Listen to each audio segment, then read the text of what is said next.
dünya malı dünyada qalır deyiblər. İnsana qalan isə yaxşı əməlləridir. Çünki bu fani dünyadan köçəndə özü ilə yalnız bunları apara bilir insan. Bir ovuc torpaqdan yarandıq və elə torpağa gedəcəyimiz əvvəlindən məlumdur. Ancaq təəssüf ki, hamının olub, heç kimə qalmayan dünyada nədənsə bəziləri maddiyyata yiyələnməklə özlərində həyat eşqi, dırnaqarası yaradırlar. Bu isə insanlığın itməsinə gətirib çıxardır. Dünya insana ev olur, insan isə dünya malına tamah salmaqla hətta doğmalarını incitməyi göz önünə alır. Bu dönüklüyü bağışlamayan dünya isə insanın yığdıqlarını əlindən alır.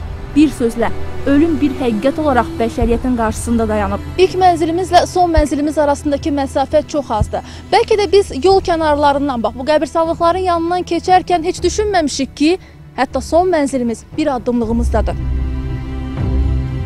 Ömrünüzdə bir dəfə də olsun dünyadan köçən doğmalarınızı ziyarət etməyə gedərkən və ya yolunuzun üstündə salınan qəbirstanlıqların ətrafından keçərkən düşünmüsünüzmü ki, görəsən niyə qəbirlər yollara bu qədər yaxındır? Ömrünüzün çox hissəsini yaşamısınız və təbii ki, bu dünyanın gəlişindən də, gedişindən də xəbəriniz var. Niyə qəbirstanlıqlar yol kənarındadır? Heç bu haqda düşünmüsünüzmü?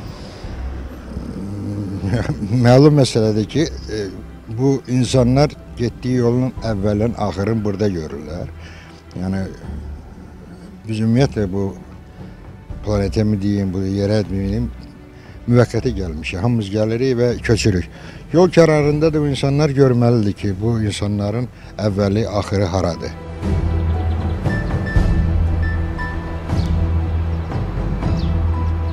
Qəbirstanlıqların əzəldən yol kənarında salınmasını marşruta yaxınlıq və ziyarətçilərin işini asanlaşdırmaq xarakteri daşıdığı deyirlər. Amma təsdiqini tapan ən mühüm məsələ odur ki, mütəmadi bu qəbirlərin yanından keçənlər haqq dünyasını unutmalı deyirlər. Nəyə görə bu musiqinin səsini alırsınız? Burada ölənlər var da, hamının öləni var. Ümumiyyətlə olmaz da belə yaxşı deyil. Hamının ölüsü var da. Hamı ölüyə hörmət qoyan elə də eləməlidir. Mən qəbirstanlığın yanından keçəndə Fatihə surəsini verirəm. Radionu söndürürsən, içəri girəndə Allah rəhmət eləsin deyirsən. Sakitliyə muzika oxutmasın, ümumiyyətlə ona riayət eləsinlər ki, həqiqətən bu ölülər də onların ruhunu Allah rəhmət eləsin demək lazım. Bilirsə Fatihə oxuyarıq ölülərə.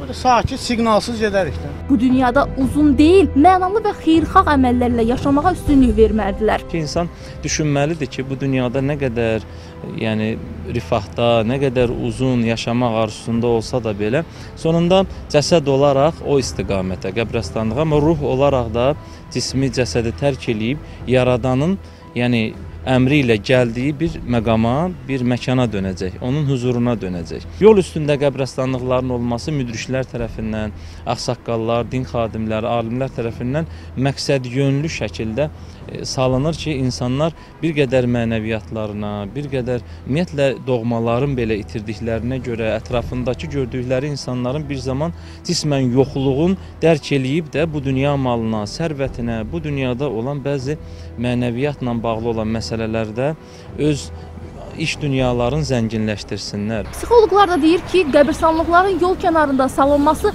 düşünülmüş və düzgün qərardır, həm də tərbiyəvidir. Tez-tez qəbirstanlığı görəndə insan dünyanın fani olduğunu dərk eləyir.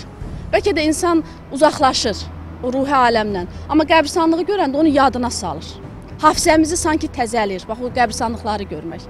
Bir məkan baxımından, bir zaman baxımından əsasda tərbiyəvi əhəmiyyəti var ki, insanları emosional olaraq müdrikləşdirir. İnsanı düşünməyə vadar eləyir ki, bax bu dünyadan belə deyək də heç kim tutub qalmayıbdır. Hamının sonu qəbirstanlıqdır, ona görə də çalışaq ki, yaxşı əməllərimiz bu dünyada qalsın ki, bu yolla keçənlər bizə də rəhmət oxusunlar. Fani dünyadan gedərkən bəzilərinə 3 metr kəfən də qismət olmur. Odur ki, var dövlətdən öncə bu dünyada gördüyümüz işlər, qoyduğumuz yaxşı izlərlə hörmətə yiyələnməliyik. Bu dünyanın sonu qara torpaqdır. Bunu unutmayaq. Fərqanə Səfər, Bəhruz Abbasov, Seydülvi Eyvazov, xüsusilə hər həftə üçün.